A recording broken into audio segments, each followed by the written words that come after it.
Hello, ladies and gentlemen. Welcome to Raw Recap. We apologize for the technical difficulties, and I was not about to sit through another 3-minute intro video. We apologize for the technical difficulties. Jonte couldn't hear me. I couldn't hear him. Had no idea this was happening until we got in here and decided to go live. But we have a lot to discuss, and I promise I will not get on a fucking tangent. The over under for the show is going to be a maximum of 2 hours. I think that's fair. Very fair. So we're gonna kick it off with the fact that Jonte and I just completed the first full week of probably some of the busiest weeks of our lives are gonna be coming up ahead. So some you may get lucky like you are tonight of getting us at full energy, full peak of our powers. But there could also be times where you get us and we're just like, hey guys, what's going on? Welcome to the Raw Recap. Let's I'm Aaron. uh That's Jonte. yeah. Or I'll probably do something funny like I'm tired. He's tired. He, she, we tired. We all tired, yes, tired. But man, we got to talk about it. We got to talk about it. 4 years in the making. 4 years in the making. Ladies and OH! I fucking brother. It took us 4 long years to finally get the job done. Michigan finally beats the that fucking piece of shit, good for nothing team up north 27-9. And I want to say something to all of our Michigan fans out there.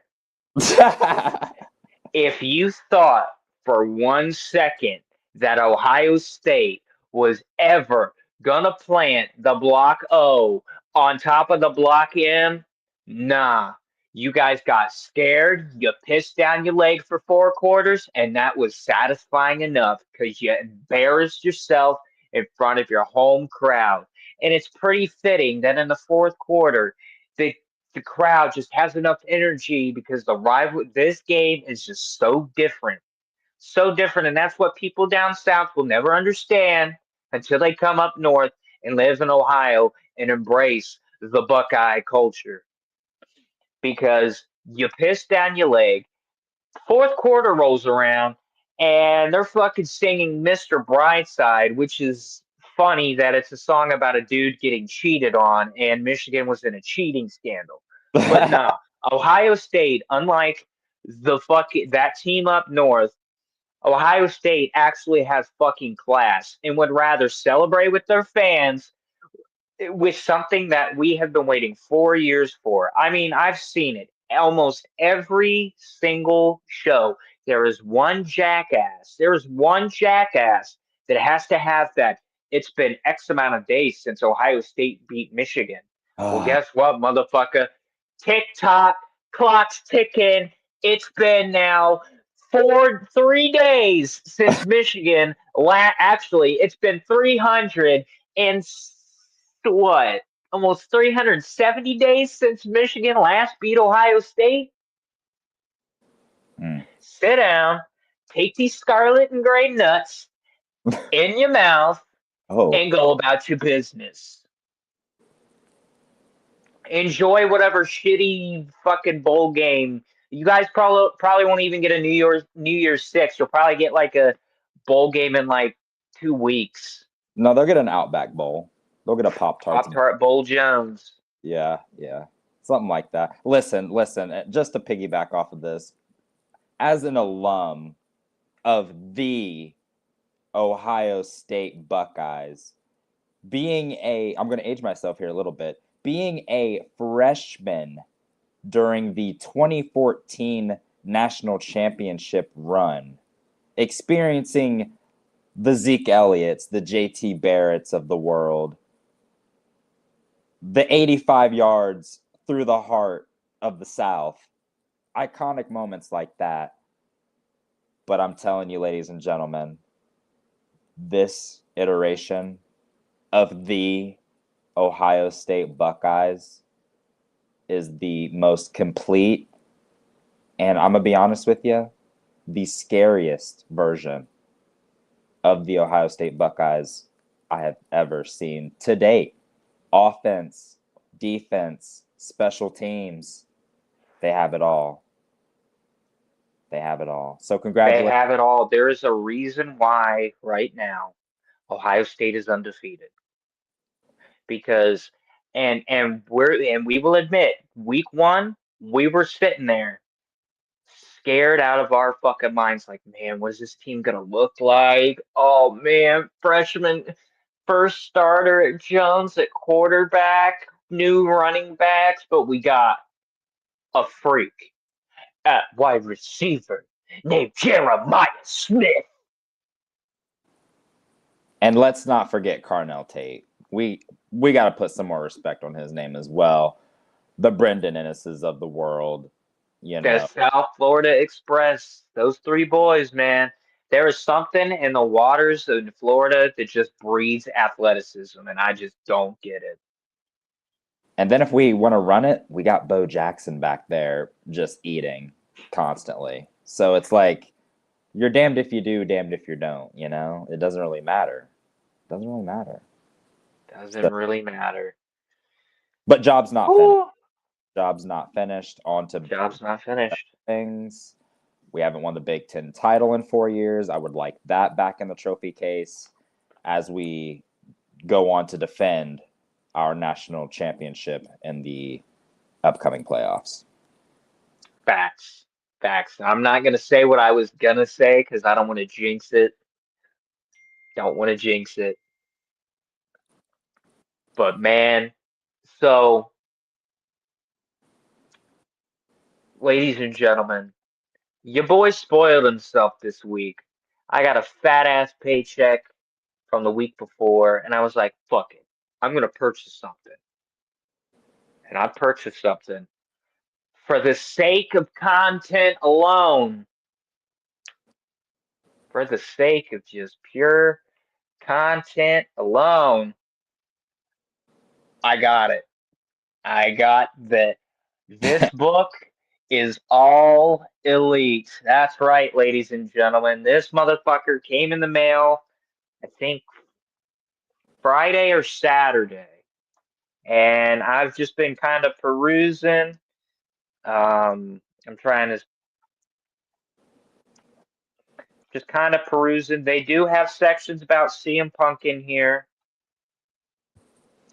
And I will say that I do remember reading that.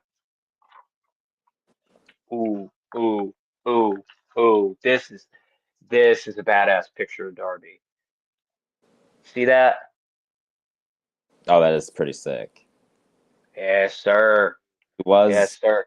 a It's got stuff like that. I mean, big. I just want to get it back to the show, like related yeah. to the show here. Darby was in my top 5, but as we were watching Raw tonight, something happened on the show that we'll get to that made me bump Darby from my top 5 and insert someone else.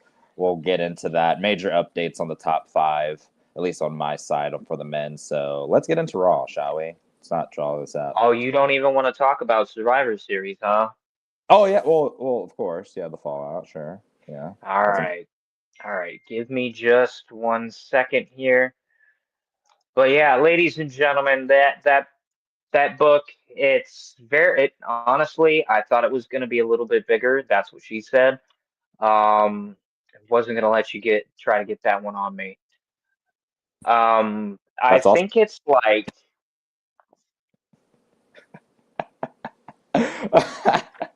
I'll allow it. It is about 223 pages, but the last few pages with a book like this is just kind of like indexes and where they got all the information. It pretty much, I think, goes up to All in London, is what it looks like. So that kind of sucks.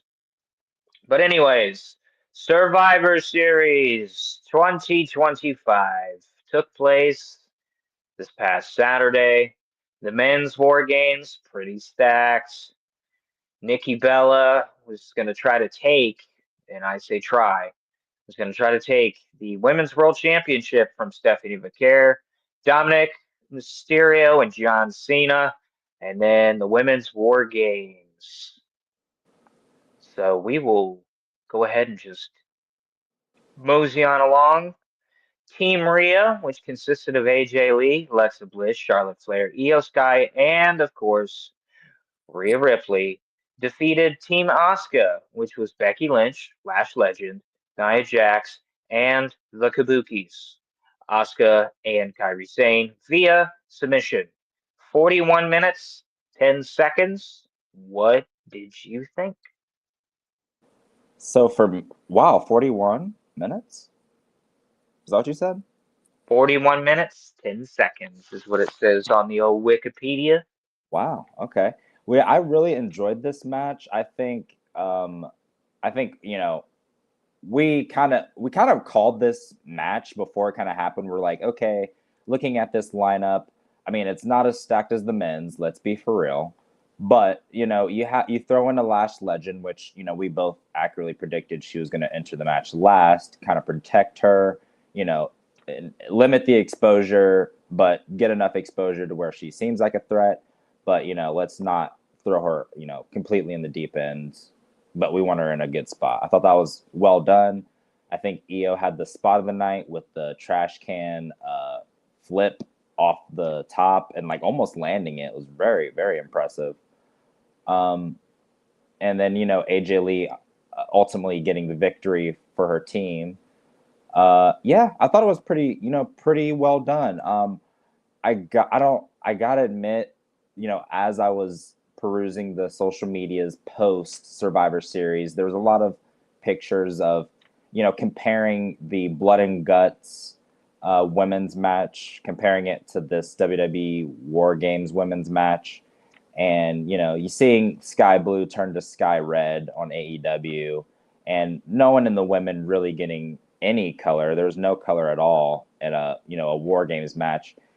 I feel like, for me as a fan, and I'm in kind of like that millennial age range, so you gotta kind of take it with a grain of salt because I'm kind of in that demographic, but I kind of represent that, audience.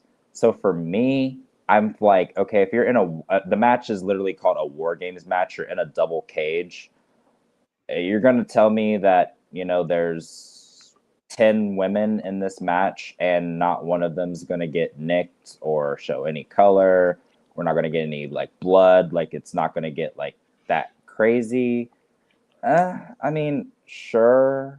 I think I kind of just prefer, I guess, color and like the realism of like, oh, like, if we're in a cage, we're going to like, we're bloodthirsty, it's like being thrown in the Coliseum. So yeah, I think I preferred Blood and Guts. Well, we talked about that earlier. I think I preferred Blood and Guts to this, but it was a solid match. I think it was decent. I think I ended up giving it like just like 4 stars. Like, can't really go much higher than that. Really good work overall. Overall, everyone got protected. Everyone shined, had their moments. Yeah, that's kind of what I thought about it. What do you think? Well, buddy, you know my personal feelings with Survivor Series as a whole. I'll remove this real quick. Not really one of my favorites. It's kind of on the bottom of like the big four if you're talking like WrestleMania, SummerSlam, Royal Rumble, Survivor Series. You Yeah. know what my favorite one is. It's Royal Rumble. And then it's SummerSlam. SummerSlam and like WrestleMania can like flip because it really depends on, sometimes WrestleMania is really good and then SummerSlam is like really bad and not really enjoyable. But like Like the SummerSlam that we went to, the SummerSlam after WrestleMania 40, like Mm. it was like a two-way tie for number two because it was like WrestleMania was really good, and then SummerSlam was really good, especially just the live environment. By the way, we had more people at SummerSlam than was at Survivor Series. Just wanted to point that out. We had like 57,000 people is what I said last night. Yeah. Yep. So yeah. Good old Cleveland. Um, I'm just gonna piggyback off of you. There's a bunch of these women. This is what I'll say about this. WWE is for family entertainment, Mm-hmm. and unfortunately, they have to answer to corporate powers and all of that shit. So blood is gonna be like Use gonna be sparingly. like Bigfoot. It's not gonna be there very often. Yeah. Um, pretty good match. I'm not gonna lie, but yeah, I pretty much agree with you on the blood. Like nobody was like. I mean, they did show signs of it like a day afterwards on Raw, but like you know. And AJ Lee's once again just gone. So, you know. Yep. All right, next. Dominic Mysterio with Raquel Rodriguez and Roxanne Perez Mm. defeated John Cena via pinfall with the help of the returning Liv Morgan. Mm. Now I'm going to be honest with you folks. I had this return spoiled, so I was really really disappointed. Not gonna tell you. Not gonna name who did it. They didn't know that I worked on the weekends. Now it's okay. They now know for next time to not text me at work. Um, this this was probably my favorite match of the night. Not gonna lie, there was a lot happening. A lot happening. Dominic in one of the biggest matches of his career had to do what Dirty Dom had to do and use the entire Judgment Day. And I'm going to give a little bit of a back scenes look here. Johnson and I were watching this show, and I had already told him ahead of time. I was like, I got something spoiled, and he goes, No, and I said, Yeah. He goes, What did you get spoiled? And I said, I don't think I should say, but I think somebody came back. And he goes, Oh, and it was a return. And I said, Yeah. So I already knew that Liv was coming back. So after the entire Judgment Day basically blew their load like they were comboing off on a match and mass Yu-Gi-Oh! Master Duel, Jonte goes, Wait, is Liv coming back? And I said, No, dude, that's the entire Judgment Day. She's out. She's hurt. And she's still filming that one movie. And or isn't she like filming something? And Jonte goes, I thought she finished that already. And I said, Well, I think they're gonna wait till the Royal Rumble.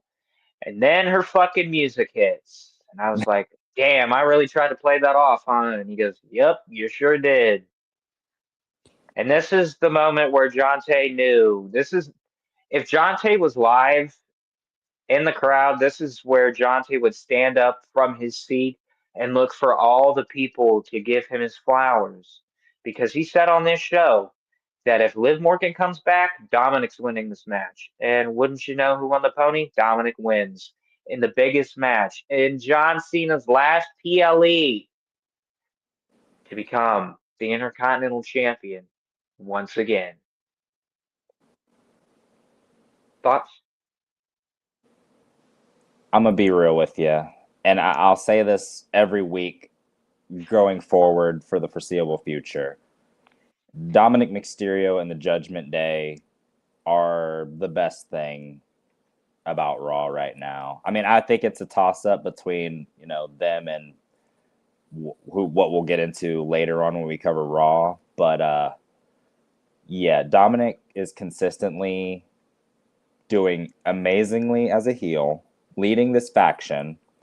They've had their peaks, they've had their, their valleys, but overall, their relevance has sustained 4 years now. You gotta think.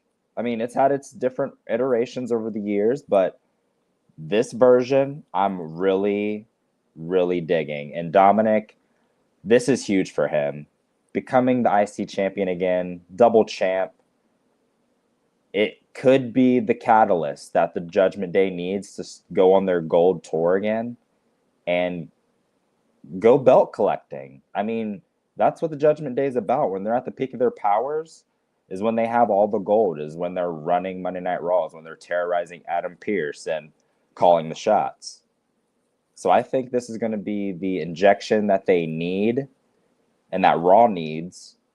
We thought they would save it for a bigger stage, like maybe a Royal Rumble, but I think we also discussed going into this show, they really wanted Survivor Series to be they want to make it more of a big deal, like as a Big Four pay-per-view. That's why they held it in a baseball stadium. That's why it's the largest attended Survivor Series of all time at 46,000 and change, 45,000 and change, whatever the number was.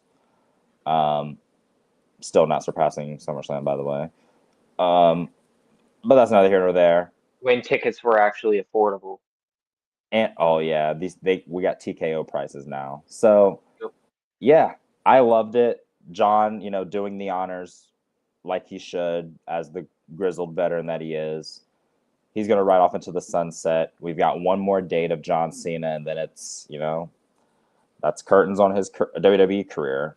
But yeah, this was my favorite match of the show as well. Favorite segment as well. Once again, and it's provided by who else? Dirty Dominic Mysterio, now Liv Morgan, and the Judgment Day. So I'm on the hype train. Let's go.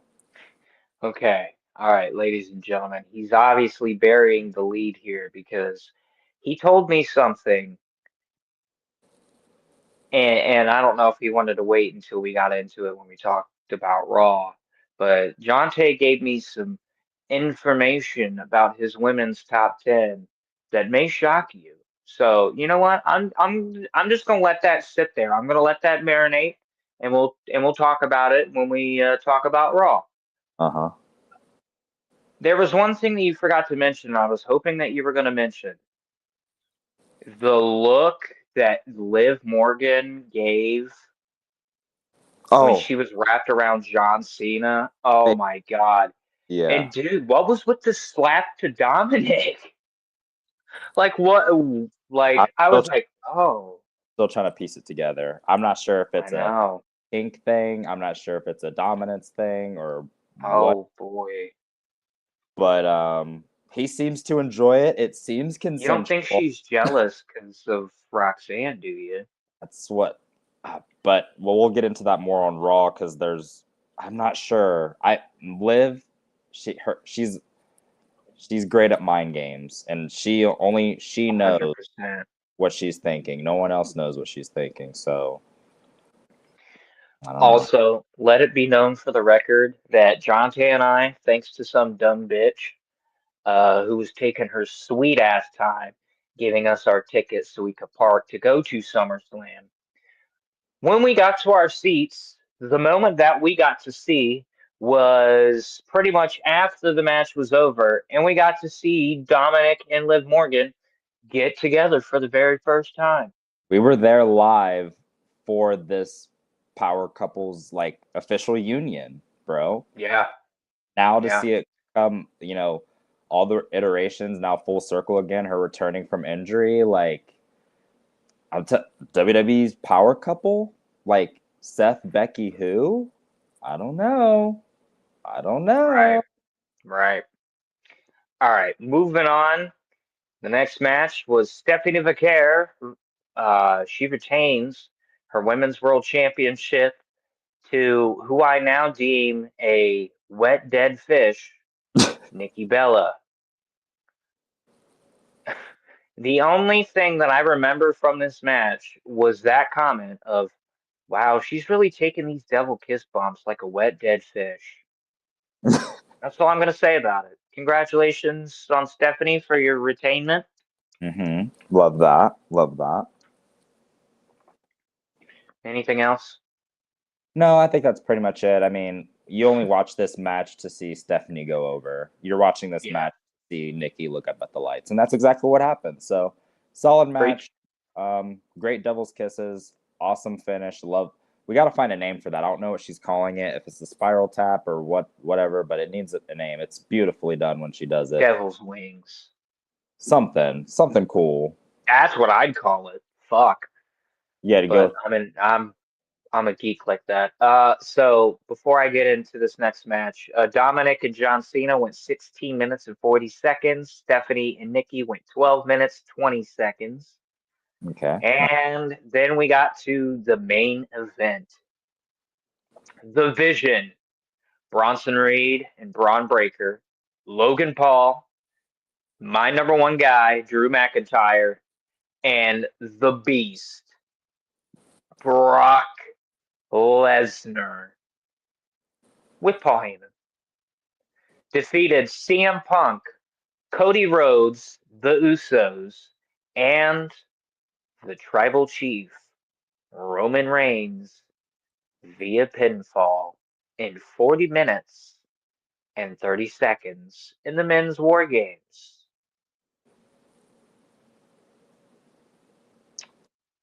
Honestly, not real. Wasn't really a fan of this match at Yeah. all. hmm It seemed like a clusterfuck until Brock Lesnar and Roman Reigns showed up. Yeah, it was It really. just seemed like Yeah. everybody was like doing their moves, and then you had fucking Big Jim bringing out the Slim Jim table. Yeah, like honestly, the things I remember are him running it back during the middle of the match, which I just Oh thought my was fucking god! Yeah, it's stupid. dumb. Not a fan of that. I'm already not a fan of it when he does it regularly, but for the war games, like, dude, come on. What I mean, I thought you were being more serious, but I guess not.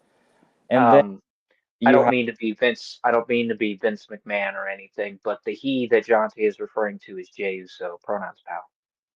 yeah, Jay, yeah, main event, my ass. I'm over the whole main event Uso thing. I'm sorry.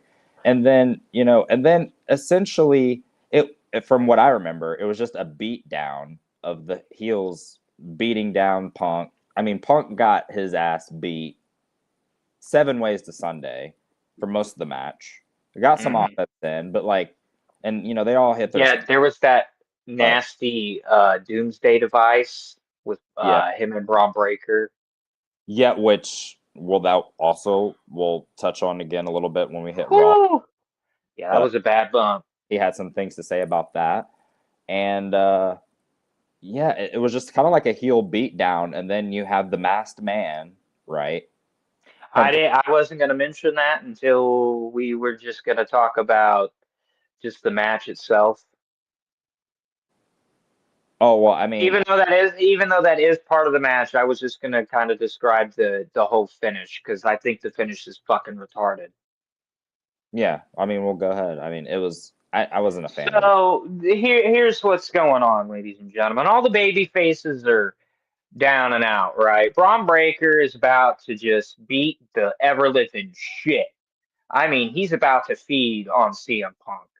And then all of a sudden, the camera pans to the War Games cage, and there's this gentleman dressed in all black, scales the cage, fucking hits the fucking curb stomp, looks at Braun Breaker, and gets the fuck out of Dodge. Braun Breaker then pins CM Punk 1, 2, 3, and I instantly felt so fucking irritated. I was like, we listen. Jonathan and I got off of work and we're super excited to watch this show. And after the main event, I told him this today. I said, the main event of Survivor Series has really been eating at me here all day. I said I could have easily just continued my shift and worked until 6 o'clock, and I should have just let you watch the show, and I would have just watched it by myself, and I would have felt like I didn't miss a goddamn thing. This fucking masked man fell so fucking flat. The crowd didn't react. I didn't react. Jonte didn't react. But you know who did? Triple H. And that's all that fucking matters.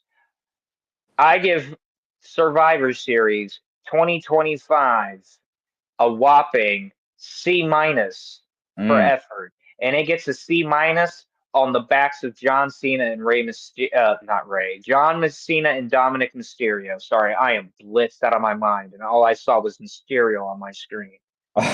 Yeah, I have to agree. This Survivor Series overall, top to bottom, weak. Like,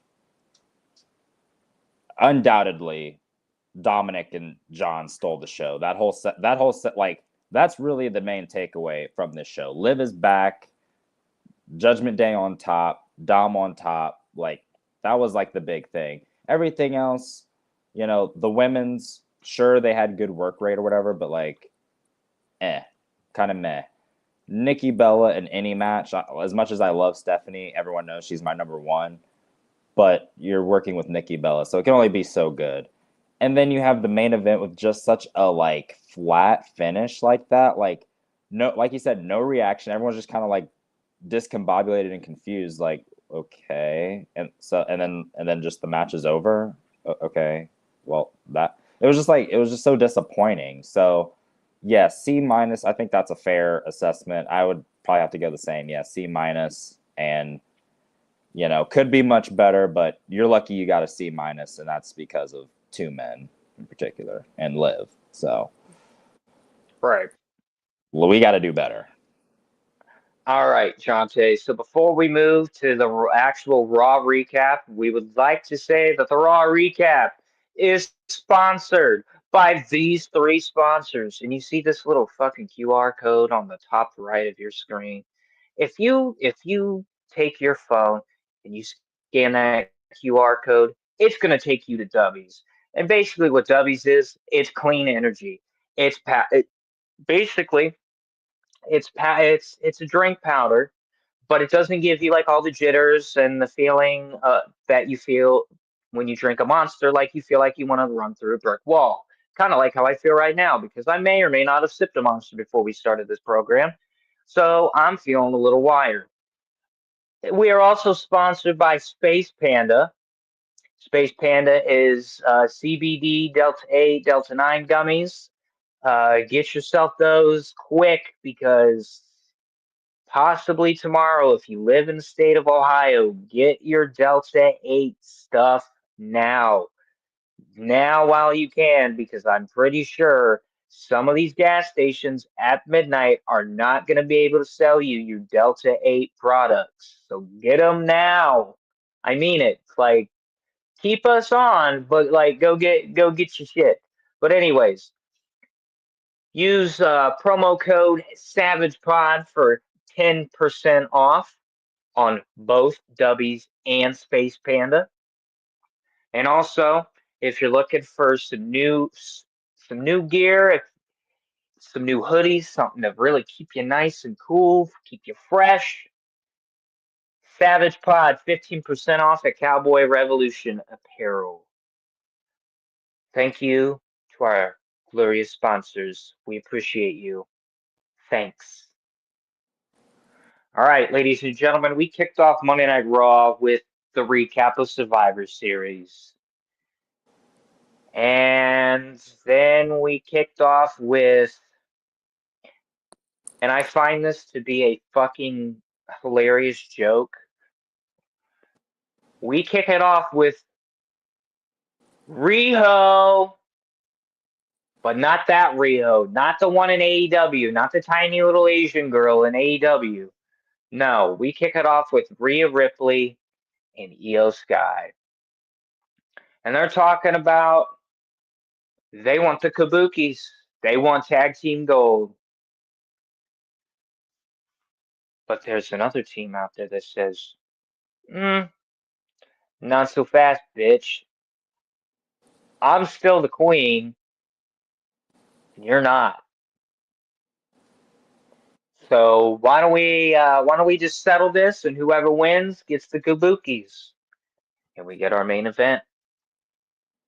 Charlotte Flair, Alexa Bliss. I forgot to mention the tag team was Charlotte Flair and Alexa Bliss. My apologies.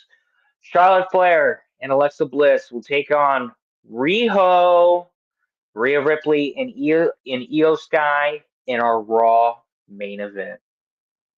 Thoughts? Yeah, I thought the segment was it accomplished what it needed to accomplish. It was, hey, we're Rio, we're a tag team now, and we want those women's tag team belts. And with Charlotte and Alexa obviously being the former champs who didn't get their rematch yet, or they have a fair gripe, and they're coming out and say, well, you got to beat us first. So it's that you call it, that's the main event. We know where we're going. Simple enough. Did what it needed to do, wasn't earth shattering, and then it leads us into our next segment. Okay, so I'm glad because Jonte said that he was going to bury me on the show, so I'll just bury myself. I'm going to be honest with you guys. I did not pay attention to this segment at all. I was in the middle of a ass beating on College Football 26 and needed to finish the ass beating. And yeah, so I buried myself. I wasn't paying attention to this segment. By the way, we forgot to mention that Triple H on X before the show said that this Raw would be epic. So we'll okay. He did say that. He did say that. So next was the backstage segment with Adam Pearce and Paul Heyman and Braun Breaker. Well, he had a little bump in before that. Ivy walked up to him, and after he's talking to Nick Aldis on the phone, like, yeah, we're making it official. Thanks for letting me use your talent, brother. Appreciate you. Ivy now bumps into him and was like, hey, I still want my women's IC title shot at Maxine. Where's she at? And he's like, well, she's training with Natalya. But you know what? In the future, you can have that match. So, Niall's feeling good about herself. And then enter Paul Heyman, Braun Breaker. And this My bad. My bad. No disrespect to Ivy Nile. I'm reading from Bleacher Report, and they did not have that in their Raw recap. So blame it on Bleacher Report.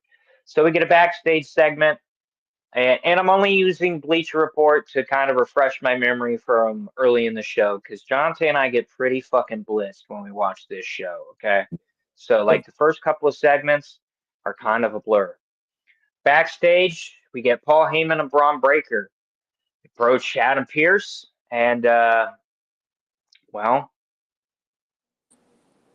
Heyman wants Braun Breaker to get his World Heavyweight title shot because he pinned the World Heavyweight Championship. Adam Pearce says, okay, let's come to my office. Paul Heyman, always thoughting and plotting. Stays plotting. Stays scheming. I also forgot to mention that Adam Pearce did ask Paul Heyman if he knew anything about the Masked Man, and Paul Heyman said, how dare you to assume that I had anything to do with that, because I did not. He said, why am I always guilty until proven innocent? Why me? Why me? I'm not going to say the quiet part out loud. I think we know. Moving on. Last Time Is Now tournament semifinal. Jey Uso versus LA Knights. And it was at this moment where I was feeling a little, I was feeling something. So I decided to tweet or do an X post that said, and I quote, "This whole hashtag last time is now tournament has been a scam all along. Future of the business, my asshole. We already know Gunther is the future. Jay, nah, been there, done that. Yeet. LA Knight, give me a fucking break. Solo, not even a chance in hell. Hashtag WWE Raw."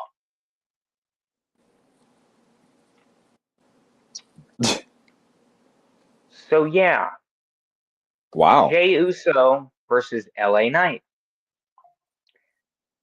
It's literally a back and forth match.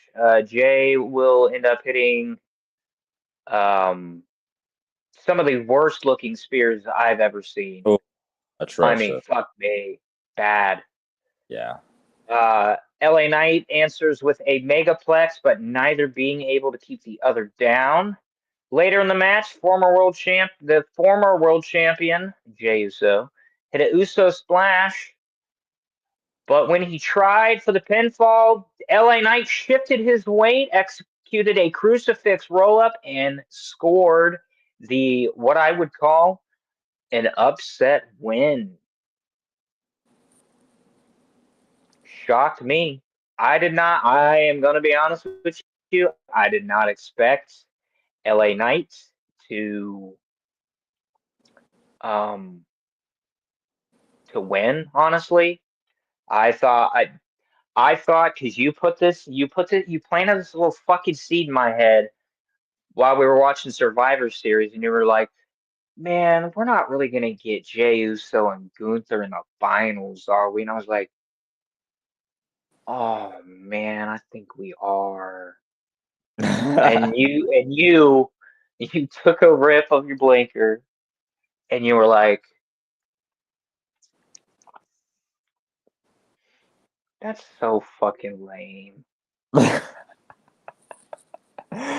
Distraught. I was sincerely distraught because not only had we seen it before, like on multiple occasions, but we just need to move on, you know? Like I just didn't want to see it again. And it was I agree with you. It is an upset win. He pinned a former world champion. You can call that an upset. And yeah, I didn't see it coming. I honestly didn't see it coming. Surprised me and pleasantly Neither did surprised. she. And okay.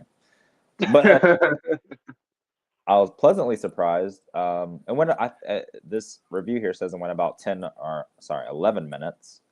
I honestly would give it about like 2.25 stars. But you know, it got the job done. It did what it needed to do, and I'm happy for LA Knight. Now he gets to do the job. Yeah. Um, After the match, Jey Uso is entering his crash out era, and the prime cart took the worst of the abuse. Honestly, it got tipped over, Hmm. it got tossed around. Temper tantrum. Steel steps got flipped. He was not happy, and I honestly think he was crashing out. Yeah, certified crash out. Not justified though because he just lost and he's a loser, and he needs to accept that. He needs to look himself in the mirror and see what he needs to fix. Maybe he needs to go to the drawing board. I don't know, but yeah, he crashed out for sure. What's next for Jay? I mean, because they showed him later on, and he was kind of like kind of talking to himself and stuff. I don't really know where they're going with it. Um, but yeah, If I've this got a is phrase yeet fatigue. I have it really bad, and I'm just kind of like, you know, let's move on. I mean, it's Yeah, still over. It's still over. To be fair, it's still over. Kids still do it. Even the adults are doing it. Like, but I don't know. I don't know if the staying power is what they thought it was. Like, especially for a main event scene guy, you know. But you Yeah. know, maybe he'll take a serious turn. Like I was kind of wanting to see a more serious Jay, but then we saw Survivor Series. He was like running it back and eating on top of the cage. I'm like, brother, get your priorities in order. You're in a War Games match. Like, Right. let's stop entertaining for like 2 seconds and let's worry about getting this win. And what happened? You ended up losing. So, and now you're losing again to LA Knight. So here we go. So next we go backstage with Liber Valkyria and Bailey. They're talking to Adam Pierce, and they want a shot at the tag team champions, the Kabukis. Which they And deserve, by the way. A- Like, get that. Adam Pierce looked at Bailey and said, "Are you even in the right? Like, who are you right now? Like, are you even in the right state of mind to even face the Kabuki Warriors?" And Bailey goes, "I, we just want Lyra." I think Lyra stepped in and she goes, all Bailey is asking is that she just wants us to get an opportunity." And so Pierce says, "Okay, I'll start giving you an opportunity." So they start to walk away, and here comes the Kabukis. And this was one of Asuka's best promos in recent memory. For sure. Asuka basically tells Bailey that she's a champion, Bailey's not, and who's main eventing? It's Charlotte Flair, not you. Hmm. It's true. It's true. And the fall off of Bailey definitely needs to be studied. It's kind of like insane, but also I kind of get it. Like, I'm not the biggest Bailey fan. I liked babyface Bailey back a long time ago in NXT. I liked the hugger gimmick, but like, I don't know. Ever since then, I just haven't really connected with her as a character as I used to.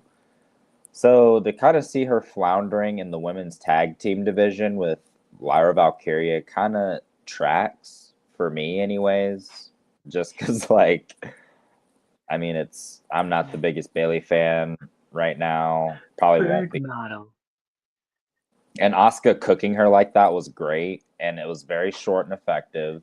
Didn't expose her because of language barrier.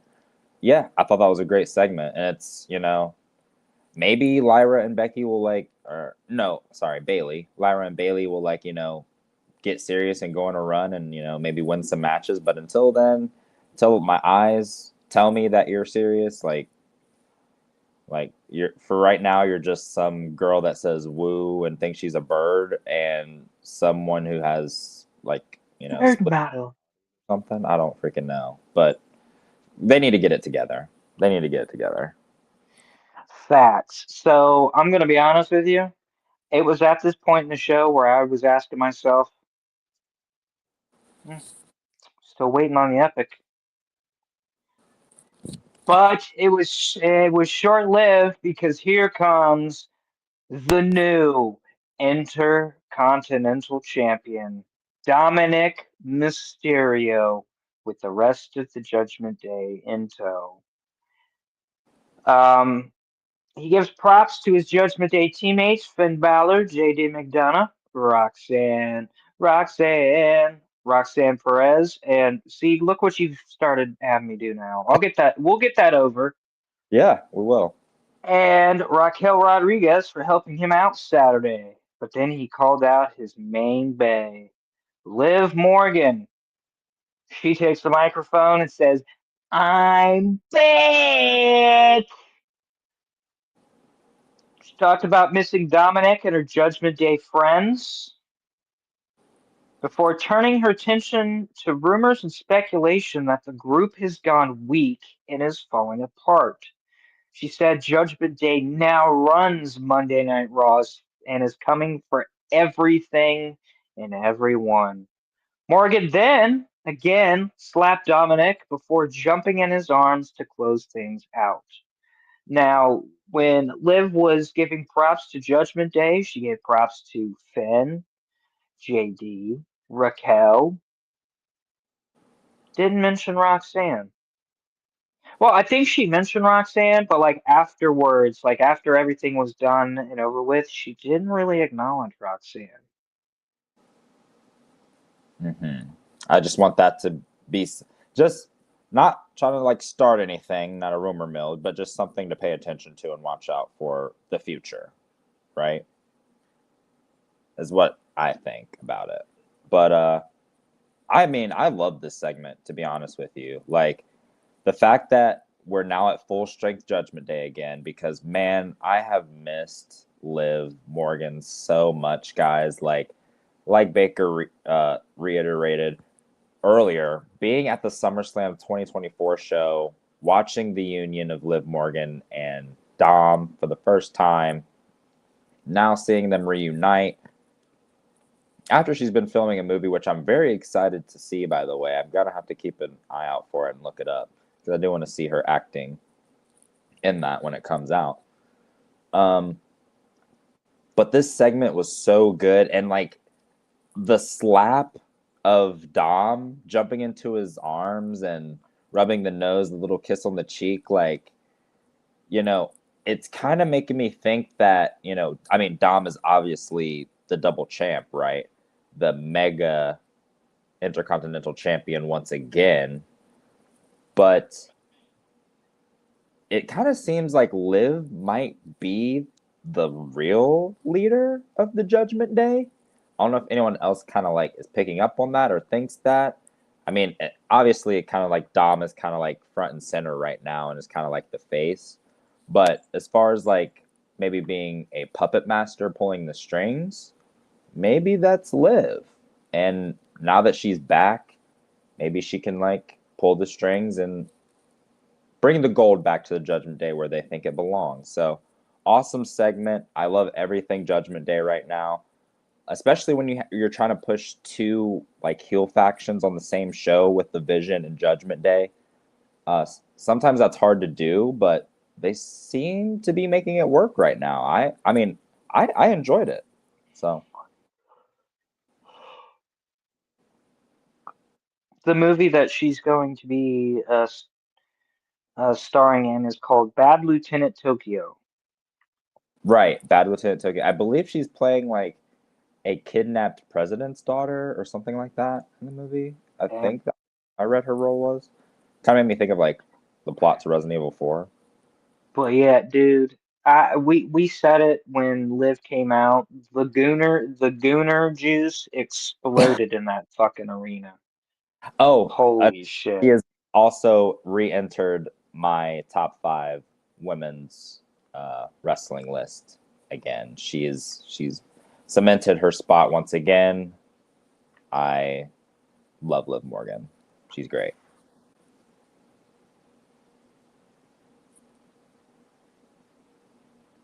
But then after this, we actually got a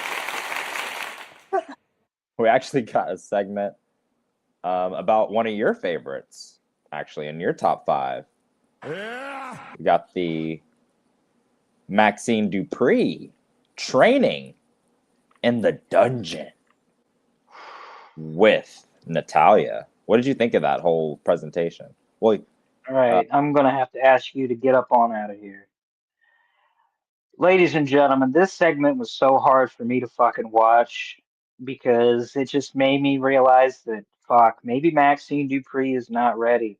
But I think, I have faith in Natalia Neidhart, okay? She is one of the hearts that doesn't sit around and bitch and moan about every goddamn thing on God's green fucking earth. I think Natalia will get her in shape, and by the time we see Maxine Dupree come back, we're gonna see a whole new version of Maxine Dupree. And let me tell you, brother, I'm fucking ready for it.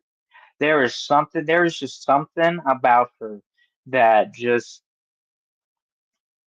it makes me so happy that she's finally getting her just due. It has nothing to do with her the fact that I do find her a little bit attractive. Okay, she's very cute, but her athletic ability has gotten so much better. Her in ring work is it's getting better. I just have high hopes.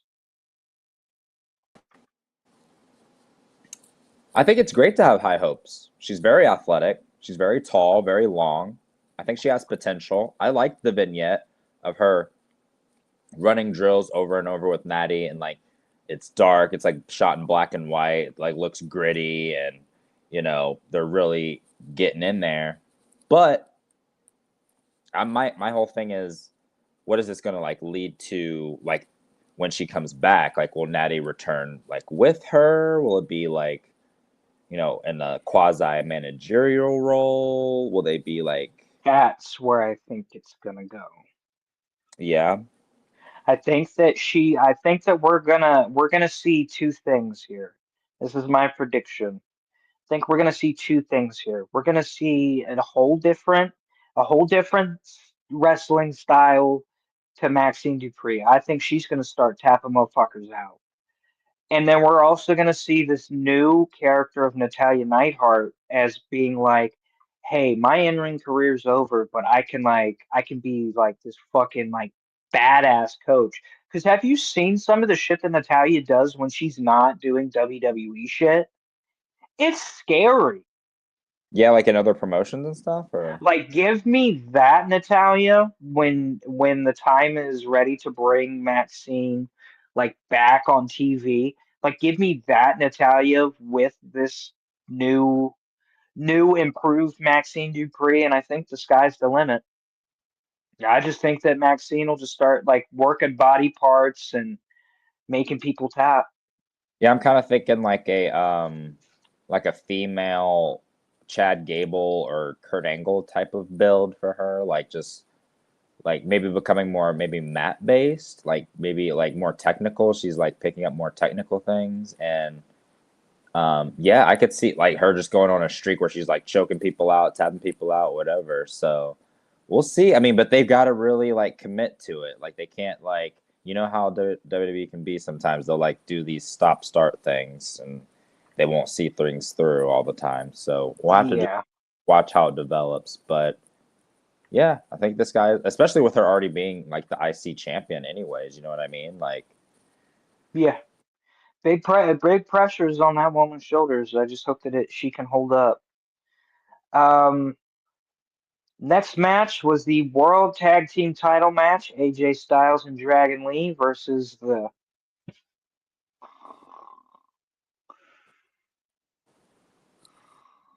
New yeah, Day. Sorry. Raw's tag team division is really shitty. I actually went to go cook myself some turkey and some leftover Thanksgiving during this match, so I didn't get to see this match, but I know that AJ Styles and Dragon Lee defeated the New Day. yep. Pretty much it. The finish was Okay. cool. I like the finish. Yeah. I did see the finish. So the finish was unique and distinctive. Grayson Waller, I don't know why you have a job or a contract right now. You don't add anything to the New Day. They don't need you. You kind of just right now you just resemble a barnacle on the bottom of like a whale that you're just kind of like latching on. So they need to just like scrape you off. Like maybe in the spring, WWE does their spring clean cuts. Smells like a load of barnacles. Yeah, look for. I hope we can look for. I don't like to call for anyone's job. I don't want to do that. But like, Grayson, brother, I can you think like? on the next round of releases, his name will be on the list. Is basically what we're trying to say without being mean.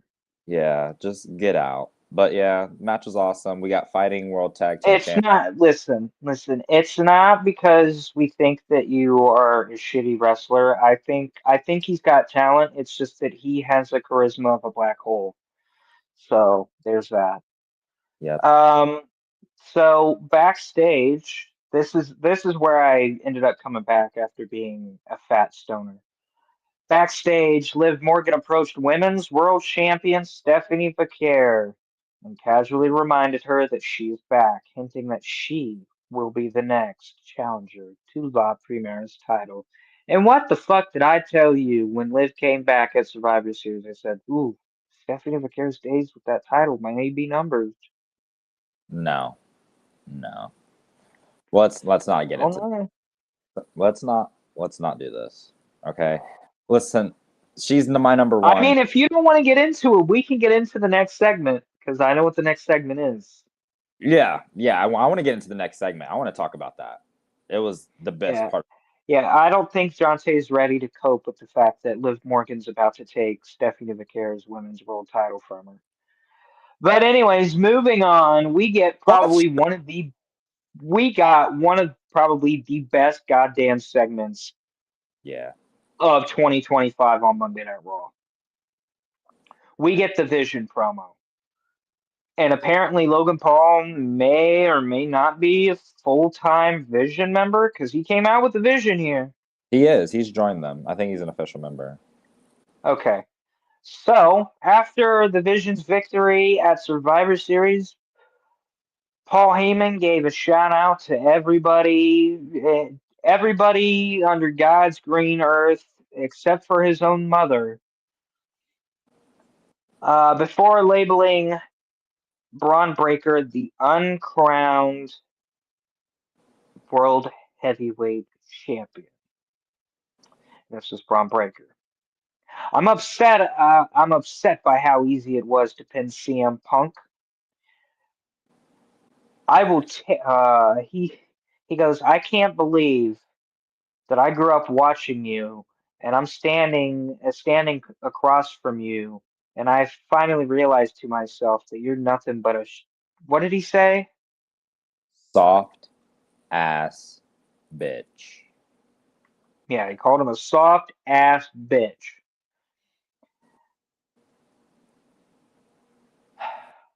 What a fucking there's more to this promo. I just kind of forget it because That was the line of the promo. That's what you needed to. that was the line of the promo, but there was something else that he said, dude. When Braun Breaker gets to tweaking, dude, it's game over for anybody that's around because he is uncontrollable. So basically, he called Punk, a soft ass bitch. He said that Punk is no different than every other veteran that's on the roster, trying to hold everybody down. Guys like the Logan Pauls and the Bronson Reeds and him. And then I think he also like trashed Seth Rollins, saying that he said he trashed Seth Rollins because he said that he needs to get like his own home in order and worry about like his wife being a bigger star than he Being is. the bigger star. Yeah, so buried Seth Rollins, right?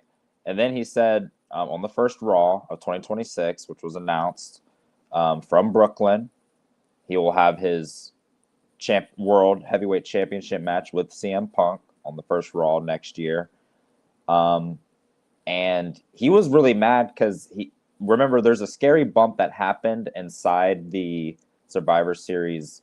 Yeah, the Doomsday Device. Yeah, the Doomsday Device spot, and a lot of people were like speculating he could have like got concussed or what have you. Turns out he's fine. I guess they saw him walking fine backstage, so he's all cleared. But he brought it up in the promo saying, "You tried to break my neck and ruin my dream." So he got even more personal. And he just said, "I'm going to ruin Punk's life, and he's going to retire him. He's going to be the person to end his career." Oh, And I remember the line that he said, and I'm gonna show you who the real best of the world is. yeah, yeah. And he was like he realized he doesn't he is Punk's not even close to the best in the world. Bro, you know what I have a feeling Braun Breaker does? You know those salts that you see some NFL players sniffing and it really knocks them on their ass and like Oh, fucking makes it like, dude, smelling Delaney salt. Walker, I think, gets high off of that shit. Like, have you seen Delaney Walker recently? Anyways, this was Braun Breaker's best promo so far of his career. It was passionate. It drove it home. Dude, I mentioned it because I used to do backyard wrestling, and every time that I would get flustered in a promo, I would just get super flustered and words would just fumble. With Braun Breaker, that dude, he goes, and then you're gonna look at me. You're gonna look. You're gonna look at me. You're gonna look up at me with your stupid, scrawny little face. It's just when he gets flustered, man. It's just those like little ad libs, man. Just those quick little ad libs. It just makes a Braun Breaker promo just so special. And this one was just full of passion, and I am fully behind it. I But there love. is something that we also forgot to mention in between all of this. There was a backstage segment with Adam Pearce and a WWE official, and he said, "Hey, I need to know who this person in the mask is.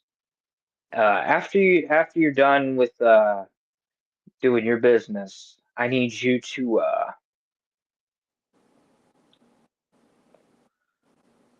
give me the Iggy on what's going on." So there was that. Oh, and he also mentioned he was like there was also mention of like Seth Rollins walking around. He's no longer in a sling, and I instantly hear this. Are you fucking serious? Is this what we're doing? If it's fucking Seth, I'm never watching WWE again. Go ahead, I'm giving you the floor. So, the Masked Man. We alluded to it earlier, ladies and gentlemen. I have my personal pick on who I would want it to be. There's the internet rumor of who it is going to be. But the fact that they're mentioning Seth Rollins at this capacity just triggered me. It irritated me because he's already done this once before. We saw the crutches. It was a great, oh my God, OMG moment, jaw dropping moment. We get that. But like, to like mention Seth Rollins, and I told Baker this. I told him while we were watching this live. I said I hope and pray that they're just mentioning Seth Rollins to throw us off the trail, to like make us think, oh my gosh, it's Seth. I mean, they did. He looked at Braun, he looked at Braun Breaker after he hit the curb stomp, which we all know that's Seth's move, but ultimately anyone could use that move. Doesn't have to be Seth. But mentioning that, oh, he's backstage walking around with no sling, and just after the match, just go to the locker room, hang back, let me know if you see anything or see anybody. And mentioning Seth, I just like, if it's Seth Rollins, that's gonna be very, very disappointing. I really thought we were gonna get answers on who it was tonight. Seems like they're gonna take their time on revealing that information on who the Masked Man is, but I just hope to God it's not Seth Rollins. I just hope it isn't. Do you want to reveal to the audience who you think it is? So there's who I want it to be, and then there's who I definitely think it is. Me personally, I would love it if it were a one Montez Ford. Just because, thank you. Please, please. Just because I think Montez is a great talent. They're teasing a breakup with him and the Street Profits. They've been having issues, not winning a lot recently. And a heel turn would do wonders, I think, for his character development in the business and maybe elevating him to like a higher status. So I would love it if it was Montez Ford. I don't think it is. I think it's probably what everyone else thinks. And it's going to be, Austin Theory, which, not saying that would be a bad pick or a bad thing. I think that would be cool. It gives him something to do. Like I was just ragging on his former tag partner earlier, Grayson Waller, not really doing much with the New Day. But if we can do this and kind of give some shine to at least one of those guys in Austin Theory, I think he fits, what the vision could be about. I think they kind of have similar attitudes. So, I think it would be a good spot for him. But what do you think? Mm, that was probably the one thing that really disappointed me the most is the fact that we did not get a fucking lick or a crumb or a clue, nothing Easter egg. about who this masked person is. They're gonna fucking drag it out, and then they're gonna get. This is what WWE does best, and I fucking can't stand it. They drag this shit out. They get it so fuck. They get people so fucking hyped on. Dude, they didn't fucking tell us who the masked man is. We gotta fucking watch it next week to hopefully find out. They're gonna just get the fans all riled up, and the speculation's just gonna only increase, which means that expectations are gonna increase. And then when it's finally revealed and I swear to God, if it's Seth Rollins, I will crash out live on this fucking show because that is such a safe way to go about doing this. Like, give us some kind of a surprise. Like, I really want it to be Austin Theory. That would be really cool. Like, like you said, he pretty much embodies what the vision is about. Just focusing on the new breed or the new blood of the business. Um, and I'm gonna tell you who I want it to be. I mean, come on, I would the guy obviously is not the build, so it's obviously not going to be Ethan Page because Ethan Page is a little bigger than this build. Oh no. Nah. Um. But then after the Braun promo, we had Jay segment again. So Jay was on, got some more TV time. Yeah. He's trying to leave because he just, did the job. And He's a sore fucking loser. That's what he is. he, after his little, temper tantrum, Jay said he didn't give a damn. Or Jackie asked about Braun Breaker, and she tried to ask about the mystery man. Jay wasn't really having it. Then she got on the topic of Braun Breaker. Jay's like, I don't give a damn about Braun Breaker or the Vision. He said the only person he blames for what's going on is himself, the man in the mirror. And then he said something really weird to close out his little segment with Jackie. Then he said that the titles look best on Roman's shoulders and not his, and then he just walked off. So, from my understanding, what it ultimately boils down to is Jay is going through a tough time right now, holding a lot of L's currently, and he's not taking it well. And being a top babyface, yeah, your entrance is over, but ultimately, if you keep losing like this, some of those boos are going to fade away. So I don't know if this is going to lead to him actually turning heel, just because that entrance is so over and the spectacle that it is. But I guess there's a couple ways they could go with this. They could stay what they're doing with him, or try to pivot. What do you think they would do with Jay? What did you get from that segment?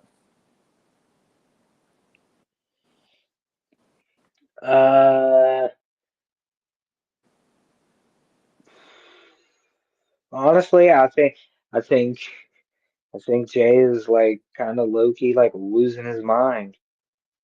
So what it looks like? It looks like he's talking to himself, kind of incoherent, like he's about to snap on somebody at any moment. Yeah, So I guess we'll have to see. I guess so. Next was the next semifinal match. And the last time is now Scam. Gunther versus Solo Sikoa. This match, honestly, was kind of meh for a majority of the part, and then it got really good. Solo Sikoa tries to hit the Samoan spike, and Gunther just chops the shit out of him, knocks the wind out of him, and he gets booted. Power bomb, 1, 2, 3. Gunther defeats Solo Sikoa and will now face LA Knight. I believe this Friday on SmackDown for a shot to face John Cena in his last match at Saturday Night's main event in 12 days. What do you think of the match? Very meh, very It's already hard for a heel match. So this, that's what this was. They're both heels, so it's hard for the crowd to really get behind someone in a match like this. But they did the best they could. It was kind of just your run of the mill match, nothing too crazy. I think we all know, Gunther was going to win this. There's no way. I mean, and it's Gunther. Let's be real. So Gunther advances. He'll face LA Knight in the finals on Friday, like you said. And I mean, like you said in your tweet, I mean, this whole tournament's been a freaking scam. It's overrated. I thought it was going to be about focusing on the The NXT future. and the future and the young talent. But no, we're just, reusing and rehashing talent who's already over. We're going to use guys who, has held the Intercontinental Championship for, 666 days already, who's been a former World Heavyweight Champion already, You forgot something. Last year he won King of the Ring. Yeah, King of the Ring as well. I mean, the accolades are just Like piling. he's already established. Like, why are we going the Gunther route? Yeah, it's safe, it's boring, it doesn't do anything. It literally does nothing. Nope. So it doesn't No, it does advance. not. Like obviously Cena's gonna lose this. And everyone expects Gunther to beat Cena anyway. So it's like, okay, thanks, I guess. Whatever. I don't know. This whole, like I said, scam tournament. I'm over it. Let's just move it along. So after the match, LA Knight confronts Gunther in the middle of the ring, hyping up next week. Hyping up. They got it wrong. They said next week's show, but it's going to be on SmackDown, I do believe. Backstage, we go backstage again, and Adam Pearce has been working. Give this man a pay raise, Triple H, or don't. I don't really give a shit. Backstage, AJ Styles and Dragon Lee approached Adam Pearce and requested to defend their titles next week against fucking War Raiders. The Raw Tag Team division is a fucking mess. It is a fucking mess. Actually, you know what? I'm just gonna call it what it is. The Raw Tag Team division is goddamn non-existent. It's dead. It's on life support. Um, yeah, that segment was dumb. Like you said, oh, the referee Eddie Arango, he's like, hey, did you see anything? He's like, nobody knew anything about the Masked Man from what he could gather, while mentioning that people did see Seth Rollins. So they brought up Seth Rollins again. So like I said, I hope to God that they're doing this to throw us off the trail, because if it is Seth Rollins that was the Masked Man, I'm telling you right now, this show will probably be done, and I will, because I And you won't be know what? He's more. 100% serious about it. No, I'm being dead ass. If it's revealed that it's Seth Rollins who was the Masked Man this whole time, and it's not who we think it is, Austin Theory, or maybe my Montez Ford, Pie in the Sky Jones, but anyone but Seth, and you're fine. But if it's Seth, this show is just done. I'm letting Paul know now. I'm letting everyone know now that's what will happen. So, but yeah, Raw Tag Team division cooked, absolutely cooked. War Raiders. I mean, sure, they're coming back after being absent from Raw for probably about a month and a half, 2 months, maybe, right? Maybe longer. It's been a while, just to do the job. So good for them, I guess. Um, yeah, that was pretty much it for that segment. All right, so we move on to the main event. Rhea Yeah, Ripley and Io Sky versus Charlotte Flair and Alexa Bliss. Obviously, this match was spurred on by the promo earlier to kick off the show. Basically, whoever wins this match is de facto number one contenders. Um, it was definitely a competitive battle, but you could definitely see that Charlotte, everybody in this match was feeling the aftermath of War Games. And we thought that Alexa Bliss was going to take the pinfall as Rhea Ripley hits the Riptide. The Genius in the sky goes up for the hits the over the moonsault. Flair bricks. Fuck, I might be having a stroke. Flair breaks up the pin just in time for the Kabukis. The Kabukis to hit the ring for a double disqualification. So they're busy beating down everybody in the match. Here comes Bailey and Lyra Valkyria to make the save. And then from out of the crowd, here comes Raquel Rodriguez, um, Roxanne Perez, and Liv Morgan. They attacked everyone in sight, picked up the Raw Women's Tag Team Championships. Liv and Roxanne were holding the belts up. Liv gets into the ring, looks at Roxanne for a good long while. Roxanne offers the tag team championships to Liv, and she goes, "No, you go ahead and hold it."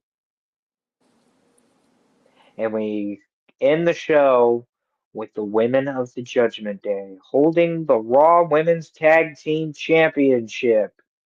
The Judgment Day is back, baby, on what was a non-epic Monday night episode, a non-epic episode of Monday Night Raw. So C Triple H to see. plus. Yeah, I'm really getting tired of Triple H really getting my jimmies rustled because he uses these fucking industry buzzwords such as epic or this is a can't miss event or this is going to be something like you've never seen before. He loves that line especially a lot. And every time that Triple H gaslights the fuck out of me, I get left disappointed and with egg on my face. You know Yeah. what, Triple H? Fuck you. You're lucky Raw didn't get a D minus because I'm super pissed off. I'm really fucking disappointed that I got super hyped for 2 weeks and I got really worried because the Raw before Survivor Series was a little mid. Survivor Series comes around, and Survivor Series was a complete fucking train wreck. And I hate Survivor Series. And I was trying to find some good. And there was one good speckle of dust in the ashes that should be fucking war games. It's a dead concept. Get rid of it. Bring back the classic 5-on-5 for a fucking year. Give War Games a fucking rest. For Yes. fuck's sake. I've been seeing War Games since fucking the NXT Black and Gold days. I'm War Games fatigued, man. If I it's am War Games if fatigued. you're not And gonna then we get this uh, fucking slop of a Monday Night Raw. Granted, the Braun Breaker promo was the bright star. Dominic, the bright star. The beatdown of the women, bright star. The rest of it, I couldn't give a fuck about because the last time is now tournament, it was going to be Gunther all along. And guess what? Guess what? John Cena's last match is an afterthought to TKO because they don't give a fuck about what John Cena has done for WWE in the last 20 plus years. We get John Cena's last match on fucking Peacock on a Saturday night's main event. Not a December PLE. Nope, can't get one of those. We get a Saturday night's main event. Nope, John Cena can't retire at Royal Rumble. Fuck that. Nope, Saturday night's main event. That's all you get. That's all you're worth, John. Sorry. Feel really bad for John Cena, man. John Cena's last match should be a way bigger deal than Saturday night's fucking main event. I completely agree. It's been a scam from the beginning. We called it. Once we saw Gunther was in the field, no one was beating Gunther, and that was disappointing The because one person that I think that had the best chance to dethrone Gunther was Javon Evans because he got the most amount of offense than anybody else that Gunther has faced. Tell me I'm wrong. Tell and, me I am wrong. and it was And also guess what? Gunther ate him for breakfast and shit him out. And that was the only NXT representation throughout the whole field. We got fucking Matt Cardona as Zack Ryder and Nick Nemeth as Dolph Ziggler as our two surprises when we could have gotten Trick, an we could have elevated a guy like a struggling Lexus King, or for some reason Shawn Michaels has a strange fixation for Miles Bourne. We could have fucking put the spotlight on Miles Bourne. We could have done that, but no, we got Dolph Ziggler and fucking Zack Ryder because it's the John Cena, it's the ghost of John Cena's past.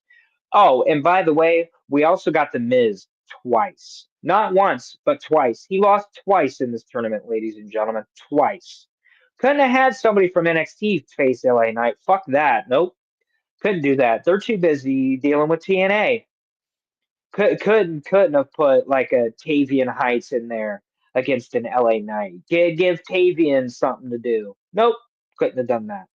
We got the Miz twice. WWE, I'm telling you, you better get your fucking act together because if this Saudi Royal Rumble, if you fucking lay a big gigantic Saudi sized turd on my favorite PLE, that's it. You're cooked.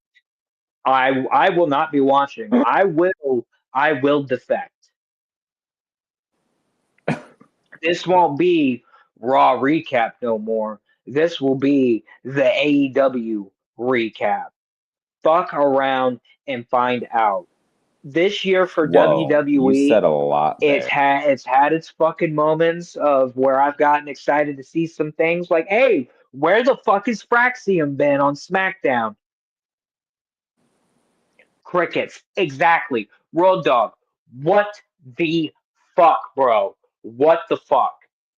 What the fuck? You have single hand, like, dude, you guys do not understand how excited I was to see Fraxium on the main roster, and they have done fuck all with my boys. They have done fuck all. And let's not even get started with Uncle Howdy and the Howdy Boys. The Wyatt Six, nothing happening. With the NFT chat GPTs, get out of here. SmackDown's a mess. Raw this week, disappointing. Good job. You know what? Wrestler of the week. I don't give a fuck what happens on Dynamite. It's Braun Breaker. Nothing on Dynamite is topping Braun Breaker's promo this week. So kudos to you, Braun Breaker. I was a little worried there when you picked up the microphone because you got that Steiner DNA, and that Steiner DNA and promos can go fucking wild. But you did an excellent fucking job. Dominic, Liv, the rest of the Judgment Day. I'm super fucking excited to see what WWE has planned. Everything else has been pissed on, and I don't want nothing. I don't want none of it.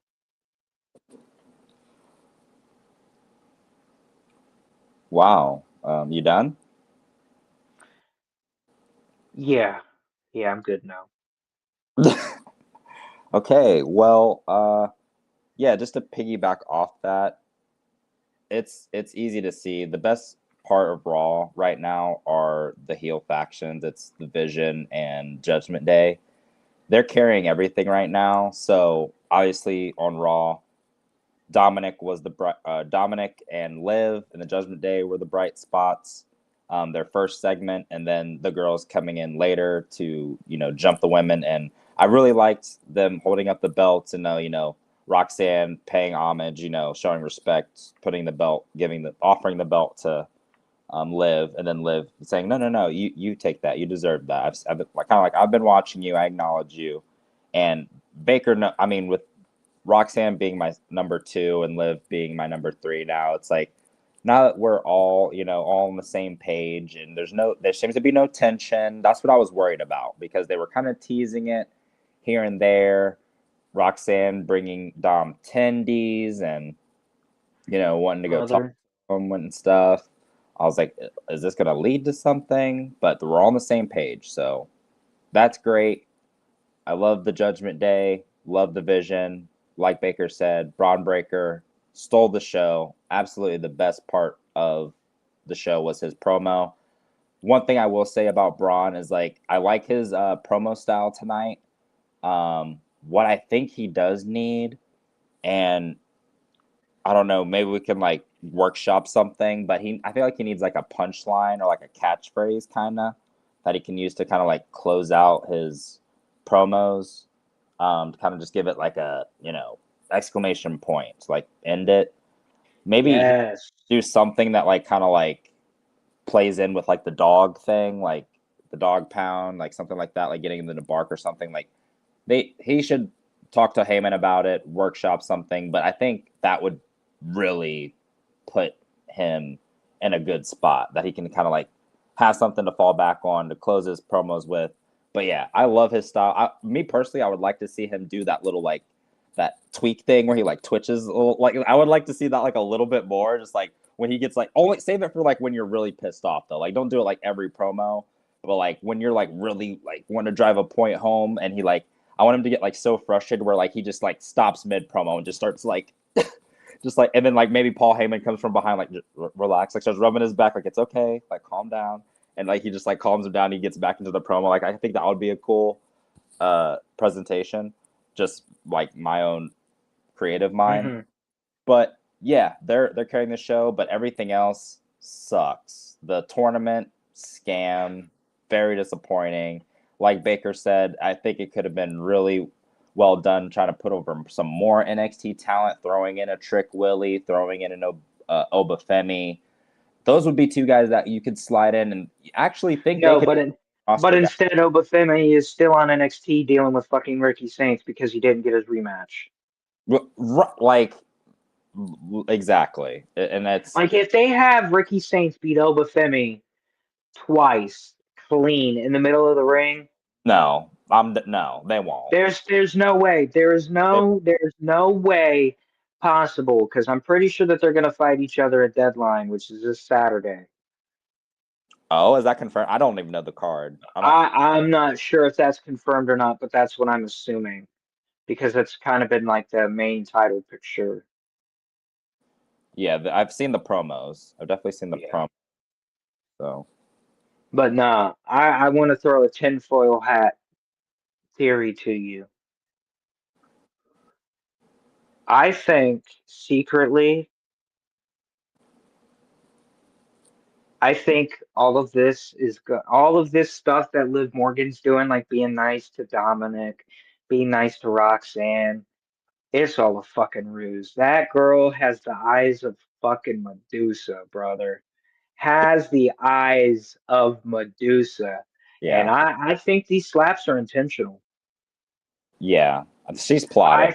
I think that she is like showing Dominic like, yeah, you're my bitch. Yeah, I own you. And you see that little hussy over there? I'm gonna own her too. because this is my group. I am the Judgment Day. I left. You guys all fell off. Now I'm I left to go film a movie and she wants to send you chicken she wants to give you chicken tendies and try to be your shoulder. Bet. right. Bet say less.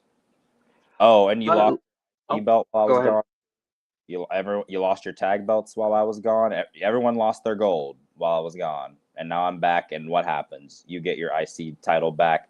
That's just the beginning.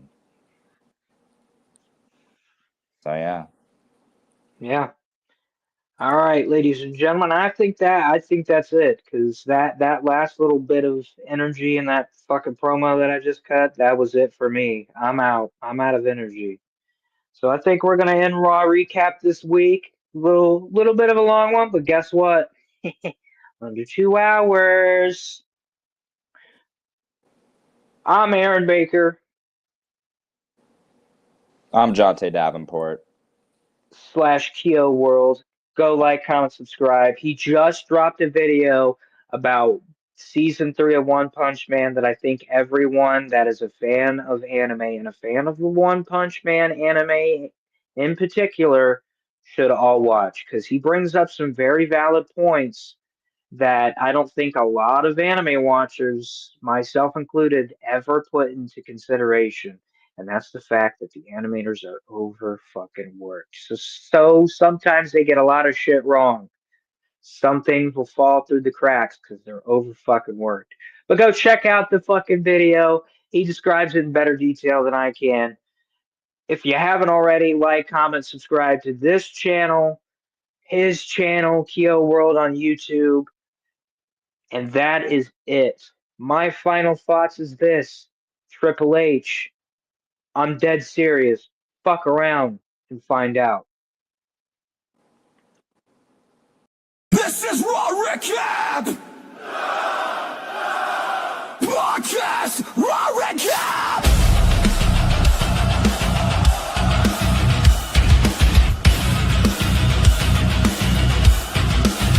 Monday nights, the war never ends. Two men enter the booth.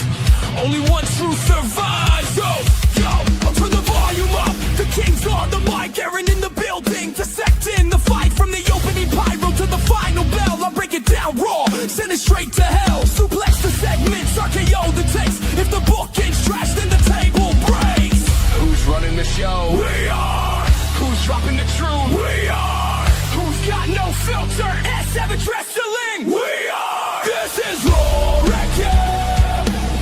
Savage Wrestling Podcast. We never hold back. Steel chairs flying, high takes collide. Aaron and Jonte, Monday night, ride or die. Raw Recap. Hey, Raw Recap. Hey, turn it up loud, feel the impact. Savage Wrestling Decker. This is Raw Recap.